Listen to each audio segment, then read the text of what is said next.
Listen, here's the truth. You get the life you focus on. We are constantly looking for what we don't possess, as opposed to having an appreciation and putting our attention on what we do have. Time is the greatest blessing. Youth is the greatest blessing. No matter what age you are, you're as young and as healthy as you're ever going to be. Because if you can change the meaning, you're going to change the emotion. When you change the emotion, you've changed your entire life. You can make a decision today to change your mindset, to work on you, to rise from the ashes of where you are. You can make a decision that you're blessed, that you're favored, that there's a purpose to your pain. Or you can just let the world come at you some more.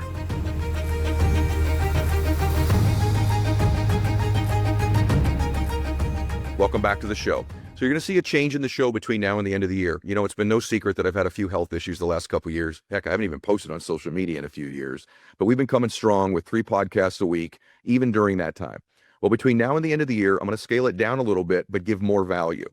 So what I'm going to do is I've created a masterclass that's going to come out on Tuesdays, and you'll still get your Saturday episodes. We're going to take a pause on Thursdays. But every Tuesday, you're going to get a masterclass from me that I've created to help you finish 2025 strong and go into 2026 and make it the best year of your life. I'm calling this masterclass Max Out Your Mind, Faith, Focus, and Fire, Mastering Your Internal World so you can navigate your external world. It's going to come out every single Tuesday. I think you're going to love it. God bless you. Enjoy the episode. Hey guys, here's this week's lesson. Gratitude in the fire, finding peace and purpose in every season of your life. The quality of your life will increase dramatically if you begin to believe and act like an observer in your life. Observe really means to notice or perceive. One of the reasons we lack such gratitude or even happiness in our life is it's all happening so fast. And so we've lost sensory acuity in our life. What it means is that there's just information and stuff happening all the time. We're busy, our phone, our laptop, Netflix, the meetings we have, the calls we have, our family, the obligations, the travel, whatever it might be, work. We don't have time to observe. And so everything just happens quickly and we don't get any of the juice out of our life. And as a result, that's very difficult to be grateful. One of the ways that I define myself now is I'm an observer. But if you're not careful, all the speed of that, all the busyness of that, you don't see anything. You don't feel anything. You don't experience anything in any depth. The depth of experience is the quality of our life. And so I started to call myself to myself, I'm an observer of my own life. I'm an observer of humanity. I'm an observer of other people's lives. And so the more I started to condition myself to be more observational, to notice more, to perceive more, maybe I even slowed down just a little bit. The depth of the gratitude in my life, the depth of my ability to make decisions, my discernment, my intuition, frankly, my intellect, I have tapped into a superpower by becoming more observational. It's also caused me to be more grateful, more present, more peaceful, and yet at the same time, when I need to be, even more intense and competitive than I've ever been before. That's because I'm in my life. Most people are just in their life, and they never are aware of it. They never observe it. Observation causes awareness. The happiest people, and by the way, the people that I love to be around the most in my life, are the most self-aware. I want to talk to you a little bit about this for a minute. Number one, start to show more respect for people. What do I mean by that? What I mean by that is put your phone down. When someone walks in a room, put your phone down. When you go to dinner or lunch with them, don't put it on the table. Put it in your bag, put it in your purse, put it in your lap. Leave it in the car. This forces you to become more observational and present with people. And when you do that, it changes your life. So I become observational of these various things. I'm going to teach you how to do it. God's stuff. I observe God's stuff more and to a level of depth that I never did. And this is going to sound hokey, but I'm going to give you some insights in it. I spend more time when I go outside and I hold my gaze at God's beauty longer. It's not that you don't walk outside and see a beautiful field or a stream or even a building that one of God's creatures as an architect created, but you hold it quickly. I've started to observe, this may sound really weird, but I did this morning. I walked out behind my house. There's an ocean out there, which I can observe God's beauty there, but I did something much more simple. I just walked out there and I sat there for a few minutes and I just stared at one leaf on one tree. And I kind of forced myself to observe it longer than I might. Just one leaf. I narrowed my focus down to one leaf. And I held that gaze for a good minute. Very different than normally just go, oh, there's a tree. And then I moved to another one, another tree with a different leaf on it. And I spent some time observing it. I was much more present with myself, much more present. I then walked back in the house and my family was having breakfast. Instantaneously, I was more present. And when I walked in, I paused for a second and I held the gaze and I watched my family and the beauty of them. My precious son's home from college. So was my daughter. They were both actually in the kitchen at the same time. They said, well, hey, what's going on, guys? I stopped. I just held a gaze. It's my only son. It's my only little girl. And I watched them for a little bit. And I appreciated them for a little bit. I let myself feel love for them. There's all these things around us all the time that if we just held the gaze a little longer and stopped looking around, not just put our phone down, that's basic, but just became fully present with a leaf, with a building, with a water feature, with a piece of, I do this lately where I stare at my hand and I just notice things about me that I've never noticed before. I'm going to tell you right now, your decision-making, your thought processes, your ability to control your emotions are exponentially connected to your ability to observe and be present. And this is a skill. It is a talent, and it is not easy. I want to also tell you what I observe that's changed my life. I take time every day now to observe my breathing. You take for granted your breathing every single day. But if it stopped right now, you end. It's probably something to pay attention to. So if I can get quiet and just pay attention to my breathing and hear myself and feel myself breathe, I'm much more self-connected. I'm much more grateful. I'm much more centered. I'm much smarter instantly. Instantly, I'm stronger and smarter and more present. If you can't be present with yourself, you have no way in the world of being present with other people. You're like, hey, man, I'm busy. Number one thing in business is the ability to build rapport and connect with people. If you can't connect and build rapport and connect with yourself, you can't do it with other people. People say to me all the time, your interviews are just different. In fact, Ed, I see some guest on one show, I see him on yours. It's a completely different conversation. Why is that? I think it's my ability to be present with them and connect with them because I'm connected with myself. So I ask a smarter question in the moment.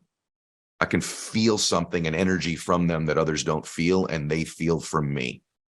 My breathing is a huge one. Just for today, give yourself a gift, just for a second right now.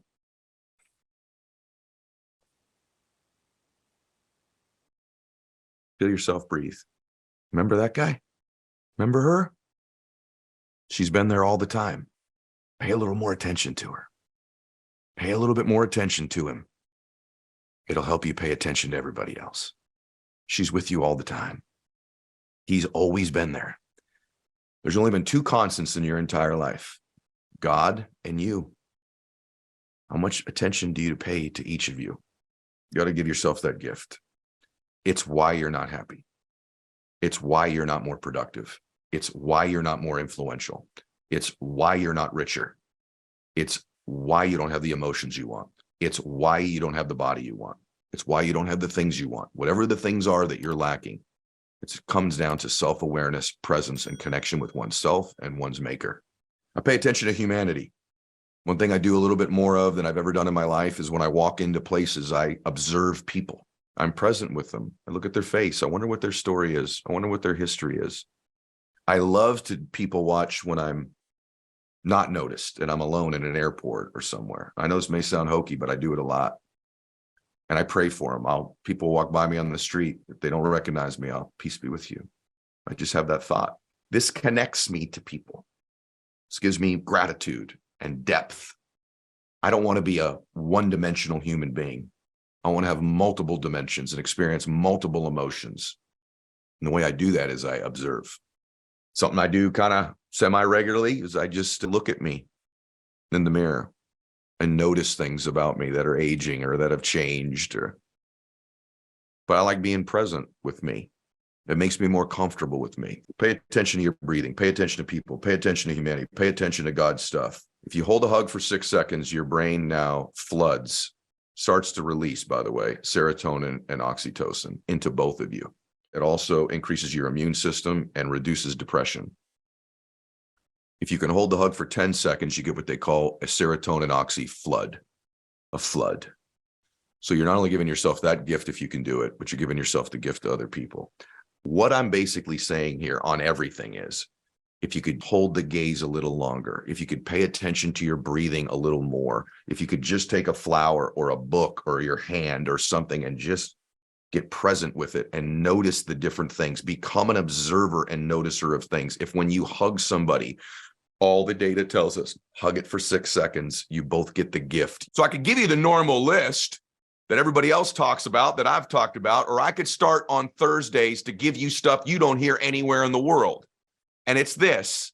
And that's why right now I can shift gears and get super intense, because I'm fully present. I'm fully self-aware in the moment. Doesn't mean I always am, but it's helped me control my emotions. It's helped me control my thinking, my intellect, my relationships, all of it. And overall, be a more blissful, peaceful human being. So many of you pray every single day, but you're just checking the box. Can you be present in that moment and have an appreciation and gratitude for this beautiful time you're connecting with your maker? In my case, my savior.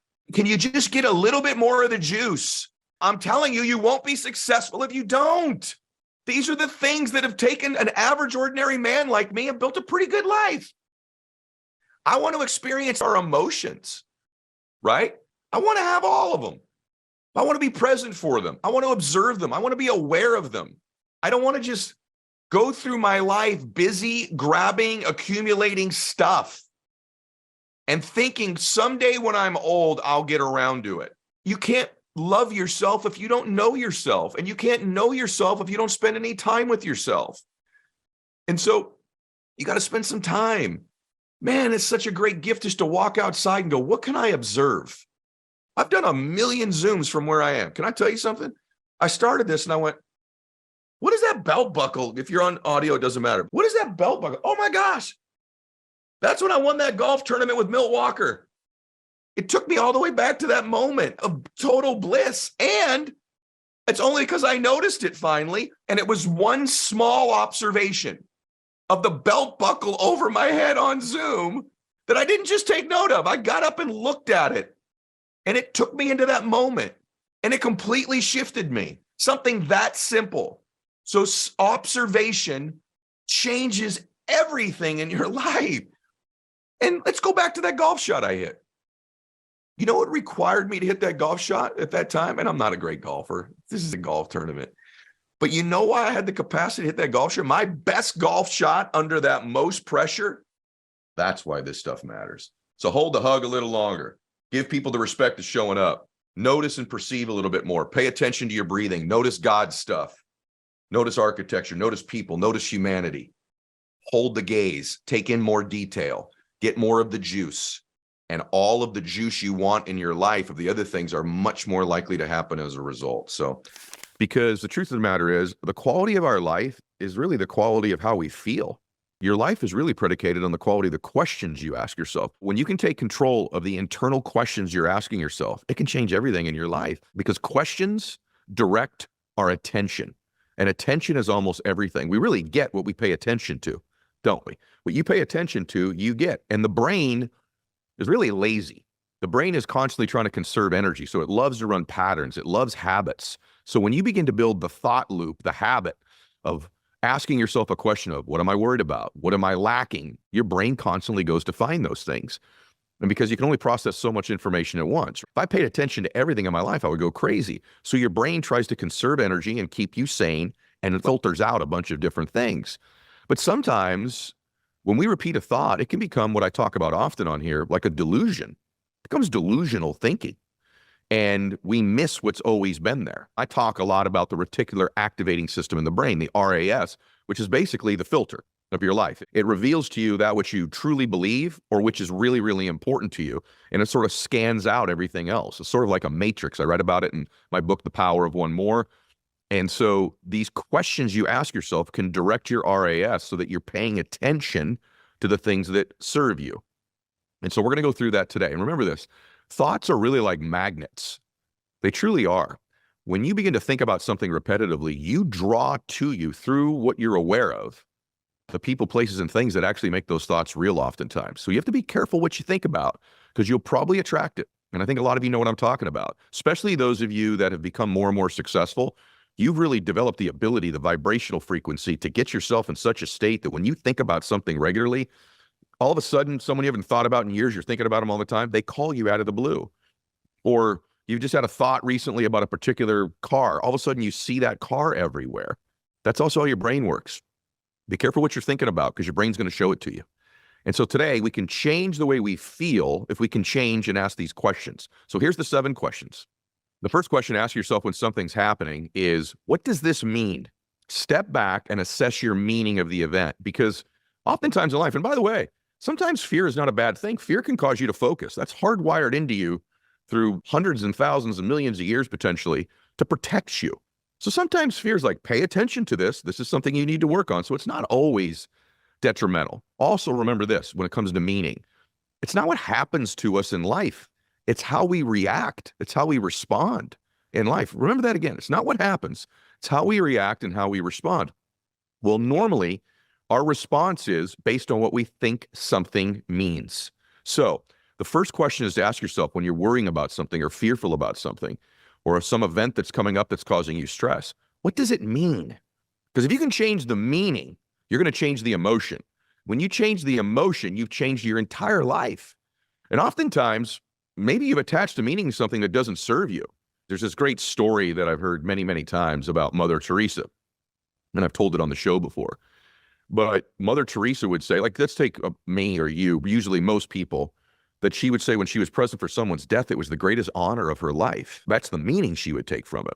But I think most people, myself, probably you included, if I was present, if I went to there was a car accident on the road and I had to pull over and I got out of my car and I found someone that had passed away from that car accident and I had to take them from the car. My meaning in that event would be tragedy.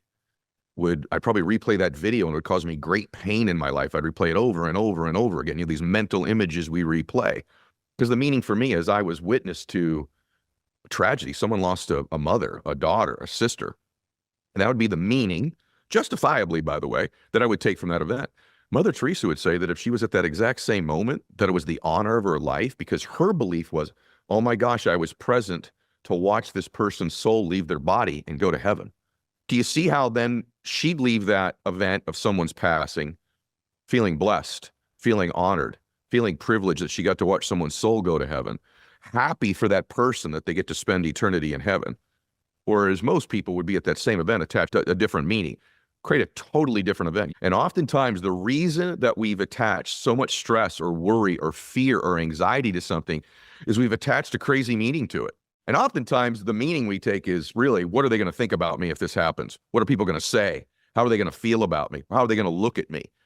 But when you decide to take control of the meaning of something and step back away from it, get above it, think about it, and attach the meaning. Many times in my life, I'll ask myself, what would I need to believe this means? You know, if you're a business person and you get a tax audit, let's just say, you're in an audit of some type, right? You say the meaning is if this goes the wrong way, I'm going to lose everything and I'm going to live on the street and I'm going to go broke. And you actually begin to, you may not say that verbally, but it's like, it's tremendous. It's the worst meaning. Or you can say, listen, this is something, I know we've done things that we need to be able to do. Even if it doesn't go my way, I can come back. I've come back from difficult things before. You attach a meaning to it. When you begin to ask yourself, what do I believe this means? Evaluate that, attach a correct meaning that serves you. All of a sudden, you've changed your emotional state.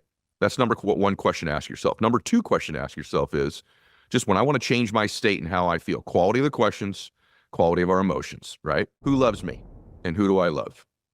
And just stopping at any given time when you have stress in your life and just taking an inventory of that one thing. Who do I love? And who loves me? And I can tell you, just picturing my mom brings me a little bit more peace. And so then I'll think of my children, my family, and my wife, and siblings of mine, my sisters, and my friends. Your best friends aren't necessarily the people that you have to spend the most time with. They're the people that you have the best time with. Take a second. Who do I love? Who loves me? What are some of those best times? Just give yourself the gift of it for a sec. It'll completely change your state. Ask yourself, who loves me? Who do I love? So far we've covered two things. Evaluate and attach the correct meaning to what's going on. A real one, a realistic one, a reasonable one, not some crazy one you couldn't really believe. Evaluate the meaning. That's one way to change your emotions. Number two, just take an inventory real quick of the most important things in life. Who loves me and who do I love? Picture their faces. Give yourself that gift of asking that question, because guess what happens? When you ask that question, that's what you pay attention to. Number three is about attention. What am I paying attention to? What you pay attention to is the most critical question you can ask yourself. Are you paying attention to what you possess or what you have or what you lack or don't have? We are constantly looking for what we don't possess, as opposed to having an appreciation and putting our attention on what we do have, because they're two totally different perspectives. If you ask yourself that question, what do I have right now? What do I possess? When possessions don't mean things necessarily, it could be a thing, it could be money, it could be a house, but it could be you're in possession of one of the most wonderful relationships in the world. You're in possession of whatever your faith is. What do you have? And when you focus on what you possess and have, as opposed to what you lack, you're happy. You're more blissful. If you live a life where you're constantly focused on what you don't possess, and I'm not talking about just things, friends, relationships, emotions, money, right? Answers to things. You focus on what you don't have. That's a vast space compared to the things you do have. But when you begin to change your attention, what you pay attention to is what you do have. It changes everything. And when you live a life, which is by about 95% of people, I know this is me too most of the time, until I've changed this, of what I don't have or what I don't possess. In your case, I would ask you, do you focus on what you don't possess or what you do possess? Because when you begin to become grateful for what you do possess, the relationships, the cherished moments, memories, your health, whatever it might be, you live a life of real bliss. But if you have that mindset where what you're always paying attention to is what you don't have and what you want, what you don't possess, you could end up having a whole bunch of possessions. You could have great people around you, amazing relationships that you cherish, and great physical possessions and money, and still be unhappy because you're paying attention to what you don't have. The happiest people put their attention on what they do possess, not what they don't. It changes everything. And that's why you have to ask yourself about the meaning of an event. Number one, that's why you got to focus on who you love and who loves you. This directs your attention. These are questions that help direct your attention. So ask yourself this up front. Do I spend most of my time focusing on what I do possess? The relationships, the loved ones, the material things, the ideas, the thoughts, my health, my faith? Or do I spend most of my time focusing on what I don't possess and trying to acquire it? Fourth question to ask yourself, what will this matter in 5 years? When you change your frame of reference, see if something's really stressing you, just ask yourself, in 5 years, will this matter? Will this matter in 5 years? And if that doesn't work, will this matter in 50 years? And you'll change your perspective on something.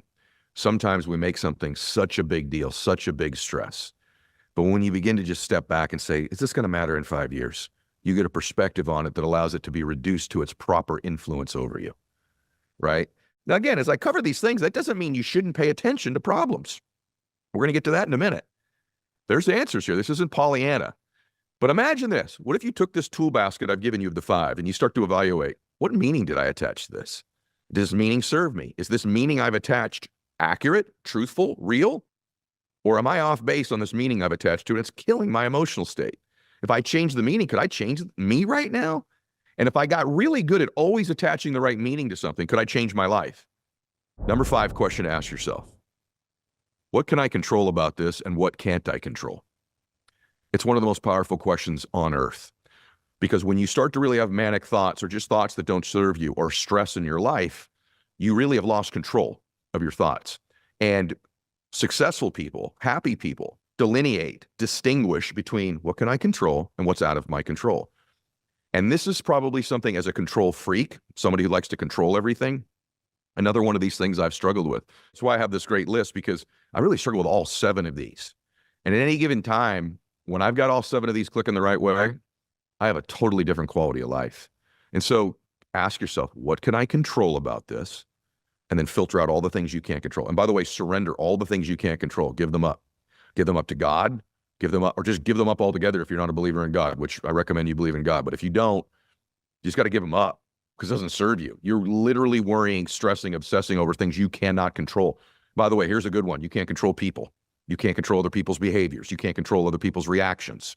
So if you begin to surrender all of that and just focus on what you can control, you're way ahead. Here's the other thing. Like many of you know that my dad was a recovering alcoholic, drug addict, ended up being sober the rest of his life. And one of the most powerful parts of that program is their idea of having the wisdom to know the difference between what you can and cannot control and surrender the rest of it. And so that's number 5, which leads to number 6. This is real stuff here. What's the one catalyst, decision, or action I could take right now that would reduce this issue the most dramatically or eliminate it? What's the catalyst decision? Number 6, or action. There's typically one decision or one action. If you took it, it could eliminate this problem altogether. What's the one action, the one decision I could do that would go to the biggest impact on either eliminating or reducing this stress, this problem, this issue right now? And then you go about doing it. And then 7, last question is, what perspective do I need to have on this? Perspective is different than meaning. Perspective is reviewing your life and asking yourself this: have I been through worse than this and I survived? What's the worst case scenario? There's nothing wrong with asking yourself, what's the worst case scenario? So I call 7 the perspective question. And the perspective first is to look at the rest of your life and go, look, I've been through harder than this. I've been through worse than this, if that's true. Maybe that's not the issue. Maybe you haven't been. Maybe this could be the worst thing. Then you've got to ask yourself what's the worst case scenario? I think a lot of times we literally play these games in our head. We're like, if this happens, I'll die. I'll live on the street. Probably not. Probably not. And if it is, you've been diagnosed with something that could cause that, then I think the perspective question becomes finding someone who's got it worse than you. My grandmother used to tell me, she goes, Eddie, no matter what you're going through, somebody's always got it worse. And sometimes it's just asking yourself, and being grateful for the fact that maybe I don't have it that bad. And so sometimes just getting a little bit of perspective for how blessed you are. And then I have these other friends that are incredible at this, that have had cancer diagnosis, and they'll say, Eddie, I'm blessed. I don't have this or that or the other thing. And so every once in a while, just giving yourself a perspective question of maybe you've been through worse than this, right? If that's not true and this is the worst thing you've gone through, and then if that doesn't help you, then you got to search and have some perspective on someone's probably got it worse than you or has had it worse than you, and to be grateful for the little great things you do have going in your life. What's the meaning you need to attach to the event? Change the meaning, you change the emotion, you change your life. Number 2, focus for a minute on who loves you and who you love. 3rd, pay attention to what you do possess, not what you lack. 4th, what impact will this have in 5 years? Get some concept, some perspective based on that, right? Number 5, what can I control and what can't I control? And surrender what you cannot. Number 6, once you figure out what you can control, what's the one catalyst decision, the one catalyst action that if I get that done, the dominoes are going to fall in my favor? And then 7 is the perspective question. Don't you think about this just for a second, where you come from. In order to be born, you needed 2 parents. This is where you come from. Just think this through. How miraculous it is that we got to you, that you exist. You needed 2 parents. You needed 4 grandparents. That means you had 8 great-grandparents, 16 great-great-grandparents, 32 third great-grandparents, 64 fourth great-grandparents, 128 fifth great-grandparents, 256 sixth great-grandparents, 512 seventh great-grandparents, and 1,024 eighth great-grandparents. Over the past 12 generations, spanning about 400 years, you needed a total of about 4,094 ancestors to come into existence. You are the result of thousands of lives, choices, and sacrifices that came before you. In many of your cases, you come from absolute bravery in your ancestry, tragedy, atrocities that have happened. I know you're very, very proud of maybe where you come from or your ethnicity, or maybe your parents or great-grandparents. But have you ever thought about the thousands of lives that had to exist that were shaped to you? And now we're to you. This reminds us of how precious and unique just our existences. It's a gift shaped by generations of ancestors. I want to challenge you today to just give that some thought. These thousands of people that are yours, that you've never met before, that lived lives before you, that their cell memory passed on to you. The scriptures talk about the sins of the father and the blessings moving through generations. And that no matter what's happened in your family, in this generation, you can change your bloodline forever. You can. And every family I talk about, there being the one that changes a family. I want to challenge you with these 4,000 ancestors of yours that's led to today to honor their legacy by living with purpose and gratitude, because someday someone's going to be thousands of people removed from you. You know, I've been having these dreams the last year about my granddaughter. She's not been born, and as far as I know, neither one of my kids are even close to having a baby. But I've been having these dreams about her. And I've been thinking about all the things I do every day and how that's going to impact her life. And just the legacy of what I do every day, what you do every day, and how this thing is much bigger than us. We forget that, don't we? Don't we forget how much bigger this is than us? I know I do from time to time, and what a blessing it is. And so time is the greatest blessing. Youth is the greatest blessing. No matter what age you are, you're as young and as healthy as you're ever going to be. And having some understanding of how incredible this moment is, that you're not one of the 80% of the people that live on earth today that don't have clean water, that you've had 3 meals today. And I know you go, that's great. I've heard this, I know I got a blanket and a place to live. No, you don't. The things that you worry about every single day, that you have made larger than life, that are stealing your joy, that seems so big in this moment that won't matter at all 10 years from now, or on your deathbed. You let rule your life. You let become these big, huge things. When 4,000 people had to exist for just to get to you. And someday you're going to have that granddaughter or great-granddaughter that looks to your legacy. Some of them won't even ever know you. But you will have made a difference in their lives. You will have changed their bloodline forever. And to understand what a blessing it is to be alive in this moment, have a shot, have some hope, have a gift. I've had multiple friends in the last several weeks. One of my dearest friends just found out that she had melanoma, and she's got this precious family. And prior to that, she'd been going through some real things in her life. And it's just perspective on what really matters in life. So I'm having a bad day compared to what? Someone today woke up and lost the love of their life, right? Someone didn't wake up today. The Bible says in 1 Peter 5 verse 10, and that the God of all grace, who's called you to his eternal glory in Christ, after you have suffered a little while, will himself restore you and make you firm and steadfast. Life can be heavy, but if you'll just wait around long enough, it's not unbearable. Right when it feels unbearable, pain will linger and prayers can be answered in your life. But take heart, suffering is not the end of your story. Here's the truth. You're playing with house money. You can't lose. He already died for me. The case has been made. I'm just running up the score. And by the way, I know how a lot of you are like, I get these messages, Ed, I'm slipping. It's like a rope. I'm slipping. It's slipping. I feel like I'm slipping. Tie a knot. Tie a knot and hold on for a while. Please. I'm serious. You don't always have to be climbing. Sometimes you got to tie the knot and just hold on when it feels like life's slipping away. This left you. That relationship's gone. That money's gone. That business is gone. Tie a knot and hold on for one more day. The power of one more is real. My book is real. Tie a knot. Hold on for one more day. Catch your breath and then start climbing again. Just don't quit for one more day. You got one more in you. I can promise you, the greatest blessing of your life is one more day. You know, when my dad got cancer, my dad was a man's man. I'll never forget. If you hear my voice, my dad had my voice, had this deep voice. And my dad got cancer and he says, hey, look, I just got to tell you, here's what's happened. And here's what I'm going to do. I'm going to fight it once. That's what he told me. I'm going to fight it once. I'll do the chemo thing, the surgery. I'll fight it one time. But Eddie, I'm not going on one of these year after year. You get all shriveled up. You're getting sick, your hair, all that. I'm not doing that whole routine, but I will fight it once. And I remember saying, hey, Dad, that's fair. I actually understand that. I might not either, but I will fight it once, is what my dad said. That's not what happened. He fought it for 8 years. And everything that he said he didn't want to have happen, happened. I'd go, Dad, why are you going through this?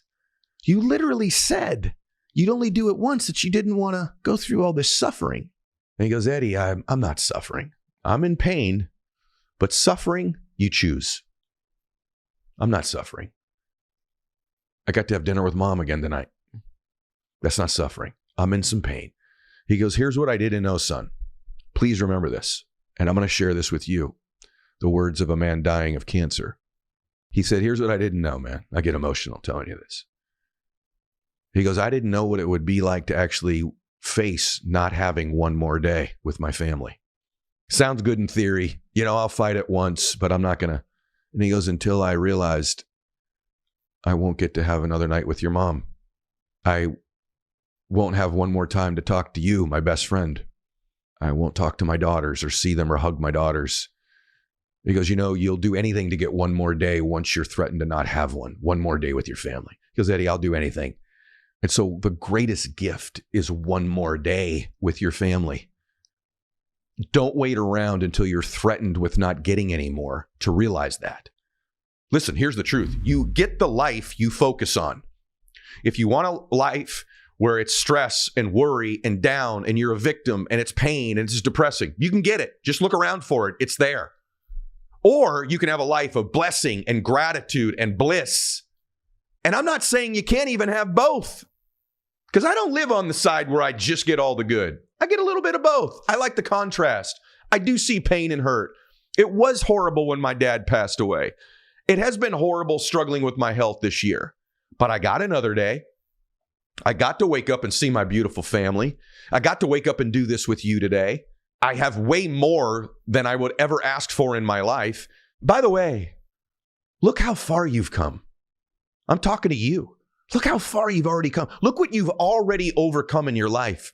Just look at you. You're freaking incredible. You don't give yourself enough credit. Now, am I saying accept everything about you that's not any good? Absolutely not.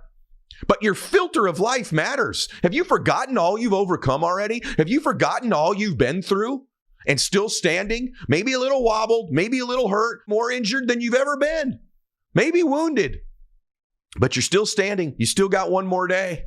These 4,000 people's lives, generation after generation after generation after generation after generation, that sacrificed and suffered probably for you to be here.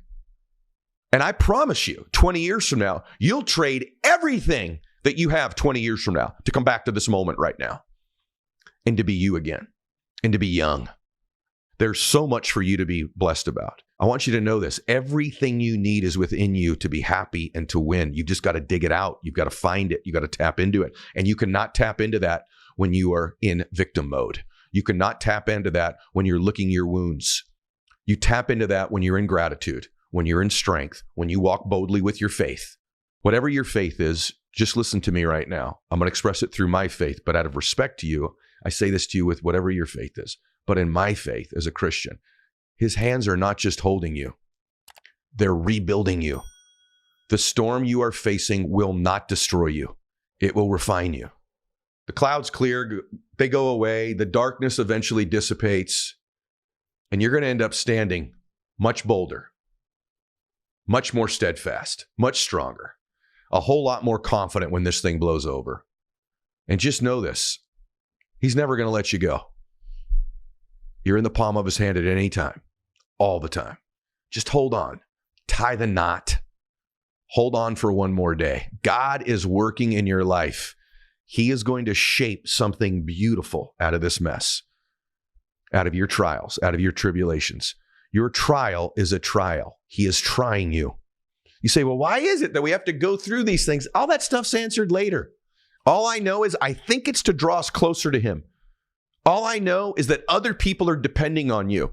There's someone out there right now who's depending on you stepping up, that needs you. Maybe it's someone in your family. Maybe it's someone in your friend circle. Maybe it's a client or a customer. Maybe it's somebody you haven't met yet and won't meet for a decade. God's infinite wisdom, he's holding you in this hand going, I'm going to turn this into something awesome. But you got to believe that. And you got to hold on. It's not slipping away. You're stronger than you think. This is going to rebuild you. You are going to be remade. There is a purpose to your pain. Look for it, my beautiful friend. You're a miracle, right? Isn't this cool? And right now, in a thought, you can change your life. In one decision, you can change your life. You're one decision away from changing your life. Remember this, your decisions shape your destiny. Your decisions shape your destiny. You can make a whole new decision right now to see a different life, to focus on a different life, to make different decisions, to change that filter. You can make a decision today to change your mindset, to work on you, to rise from the ashes of where you are. You can make a decision that you're blessed, that you're favored, that there's a purpose to your pain. Or you can just let the world come at you some more. You can be a victim. You can just always react all the rest of your life rather than step up and start dictating the terms. By the way, I have news for you. You're not getting out of this alive. It ends for all of us the same way. So we know the end. What we don't know is what happens between now and then. And hopefully you do know what happens after. But in the meantime, all we have is this moment right now. And it's a beautiful moment. It's a blessed moment. And so many people have sacrificed for you to be here today. Will you sacrifice for the next generation? Will you sacrifice for them? Will you make a difference? See, the pain of what you're going to go through to make your dreams come true is so much less than the pain you will feel if you don't. Lifelong regret, to get to the end of a life and look back on it, and it's a life unlived, a life out of fear, is a tragedy. I said this in last week's show, but I want to reiterate this to you.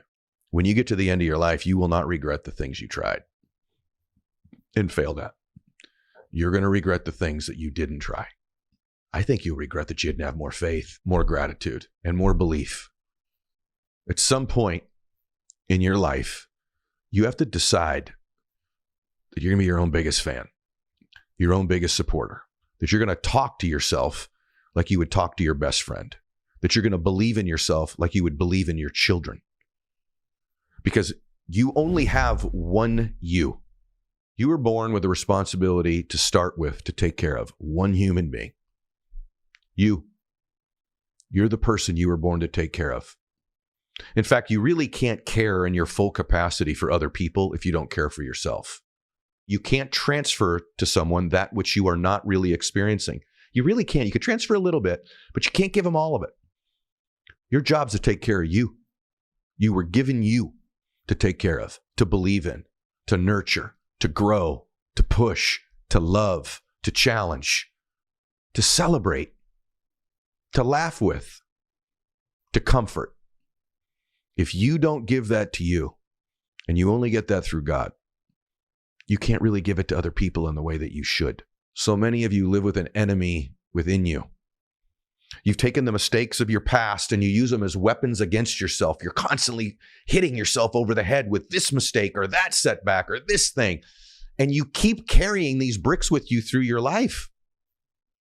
It's almost like you want to keep reminding you of your own weaknesses, your own sins, your own mistakes. And the adversary's got you convinced that means you're not going to win. And the truth of the matter is God wants to use these mistakes, these setbacks, these things you're ashamed of, these average, ordinary things, these times you felt invisible in your life. He wants to use those somehow in the service of other people, but he can only do that if you overcome it. But when you get to the other side of it, now there's a story. Now there's a message. Your mess has a message. Your test has a testimony. Why don't you live it? You were born to do something great with your life. Do not end this thing by not finding out who the heck you are, what the heck you're capable of. Today is a blessing. You are a blessing. But for this week, will you please step back and have some perspective on how blessed you are, how far you've come, how much you've overcome? And that ought to give you some idea of where you're going. He's rebuilding you. This storm is not going to destroy you. In fact, eventually at one point, the wind's going to be at your back, and you better be in full speed when it happens. Because once that wind's at your back and you start knocking down barriers and you start overcoming things and you start getting momentum again in your life, it's going to change other people's lives because you went through what you're going through right now. There was this great study recently that said the top 5 regrets of the dying. Let me tell you what they are. Number 1 regret of the dying. They said, I wish I would have stayed in touch more with my friends. Number 2 thing they regret, in no order. I wish I would have expressed how I really felt more often. So many people go through their entire lives and don't express how they really feel, the love they feel for somebody, how they're really feeling inside about themselves, how they feel about the people that they work with. Maybe they don't express when they don't want to do something, but they do it anyway. They agree to go to things and participate in things they don't want to do, but they're afraid to express themselves and say, no, I don't really want to do that. Or maybe they participated in so much gossip in their lives, they wish they would have just expressed, this makes me uncomfortable. I don't like this. They spent time with people they didn't really want to spend time with. They did not tell the people that they loved often enough how much they loved them and what they loved about them. Number 3 is, I wish I would have lived a life more true to myself and not lived by the expectations of others. So many people live a life in a script somebody else handed them. You imagine getting to the end of your life and one of the 3 biggest regrets of the 5. I didn't live a life on my own terms. I let the expectations of other people guide me. By the way, expectations are limiting beliefs. Number 4, I wish I would have let myself be happier. Happiness is already within us at any given time. It's part of who we are, but we allow all these other things to blunt it and block it. Stress, worry, depression, fear, anxiety, instead of just letting happiness be in our lives. People matter, things don't. Don't ever get out of this life without expressing how you really feel. Your beliefs, what you stand for, who you love, why you love them. Live a life on your own terms and not the expectations of others. Go for your dreams. Make something great happen. Let yourself experience happiness. It's your birthright. And number 5, I wish I wouldn't have worked so much. We can get really caught up in doing instead of being. And there's a nuance to life of both. Work is one of the great things in my life. It's service. It's an expression of who I am. It's my art form. But at the same time, there's a life away from work. And I think you know that as well. Now, here's the cool part. At the end of your life, I want to have you have the 5 things you're most grateful for, you're most proud of. The moments, the memories, the contribution, the people, the difference you made, the things you saw and felt and experienced. We don't have to get to the end of our lives with 5 regrets. We can get to the end of our lives with 5 things we're most proud of, 5 things we want to honor, 5 things we want to pass on to the next generation, 5 things we want to celebrate. And that's what I want at the end of my life. And it's what I want for you at the end of your life. And hopefully today's show helped you get there. All right. God bless you, everybody. I hope you shared today's episode.